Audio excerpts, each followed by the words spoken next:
قضاوت نکنید. تو حق نداری درباره هیچ کس قضاوت بکنید. احکم الحاکمین خودشه. اگه دوست داریش کمکش کن. تو حق نداری اگه شراب خوری داره شراب میخوره بگی این ملعون نجس شراب خورده، این جهنمیه. گریه و زاری و تواضع و معصیت خیلی بهتر از تکبر با عبادته.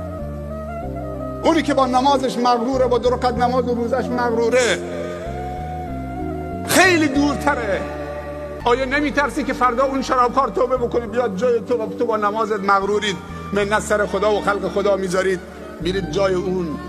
بعضی انسان ها پشت تسبیحشون قایم شدن، بعضی انسان ها پشت حجشون قایم شدن. طرف فکر میکنه وقتی رفت حاجی شد دیگه هر کاری دلش میخواد بکنه، یه مجوز حج رفتن. بعضی ها پشت نمازشون قایم شدن، هر کسی نماز میخونه دیگه آزاده. نه، اینطوری نیست. اگر راست میگی کمکش کن تا دست از این شراب بکشه.